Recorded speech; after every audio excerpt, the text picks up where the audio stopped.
ഇതിപ്പം രണ്ടാം തീയതിത്തെ റിസൾട്ട് ആട്ടോ ആണല്ലേ.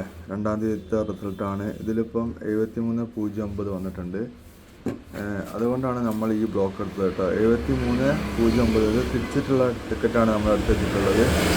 അപ്പോൾ ഇതാണ് ഇതിൽ പ്രൈസ് വരാൻ ചാൻസ് ഉണ്ടെന്ന് പറഞ്ഞത്. ചിലപ്പോൾ ഈ 7303 ഉള്ളത് ചിലപ്പം അങ്ങനെ 7304 വരാം, ചിലപ്പോൾ വന്നിട്ട് ഉണ്ടാവില്ല. പക്ഷേ വരാനുള്ള ചാൻസ് ഉള്ള നമ്പറുകളാണ് നമ്മൾ ഈ രീതിയിലാണ് നോക്കിയെടുക്കുന്നത് കേട്ടോ. കണ്ടില്ല, ഇതിപ്പോൾ കണ്ടില്ല 7309 7903 അങ്ങോട്ടും ഇങ്ങോട്ടും തല വെച്ചിട്ടുള്ള രീതിയിലാണ്. ഇങ്ങനെയാണ് ചില വ്യത്യാസങ്ങളോട് കൂടിയിട്ടാണ് വരിക. അതുപോലെ തന്നെ നമ്മളല്ല 6482 ഈ 6482 ചിലപ്പം ആ ഒരു ബ്ലോക്കിൽ 64 ബ്ലോക്കിൽ ചിലപ്പം ഫസ്റ്റിലേക്കും വരിക, അല്ലെങ്കിൽ ലാസ്റ്റിലേക്ക് വരിക. അതായത് ഫസ്റ്റിൽ നമ്മൾ എടുത്ത് നോക്കിയതാണ് കേട്ടോ. അതുപോലെയാണ് നമ്മൾ ടിക്കറ്റുകൾ നോക്കിയിട്ട് എടുക്കുന്നത്.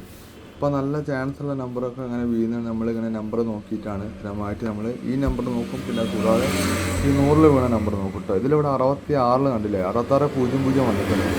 അപ്പോൾ അതിൽ സംഖ്യ മാറിയിട്ട് ചിലപ്പം 6400 കറക്റ്റ് അത് വീഴണമെന്നില്ല. കാരണം എന്തായാലും ഇത് മെഷീനാണല്ലോ, കുറച്ച് അങ്ങോട്ടും ഇങ്ങോട്ടൊക്കെ വ്യത്യാസം വരും. അതുകൊണ്ടാണ് നമ്മൾ ആ രീതിയിൽ ഏകദേശം നമ്മൾ ആ ട്രാക്കിലേക്ക് വീഴുന്ന നമ്പറുകൾ നോക്കി നമ്മൾ എടുക്കുന്നത് കേട്ടോ. അപ്പോൾ നമ്മളുടെ ഈ കാണുന്ന ടിക്കറ്റുകൾ മാത്രമേ ഉള്ളൂ. പെട്ടെന്ന് ബുക്ക് ചെയ്തോളി. ഇന്നത്തെ ടിക്കറ്റാണ്. ആകെ ഒരു 100-120 ടിക്കറ്റിനുള്ളിൽ മാത്രമേ ഉള്ളൂ. ഫുൾ സെറ്റ് ഇല്ല കേട്ടോ, എല്ലാം പൊട്ടിച്ചാണ്. താല്പര്യമുള്ള ആൾക്കാർ പെട്ടെന്ന് വാട്സപ്പിൽ മെസ്സേജ് അയച്ചു കേട്ടോ.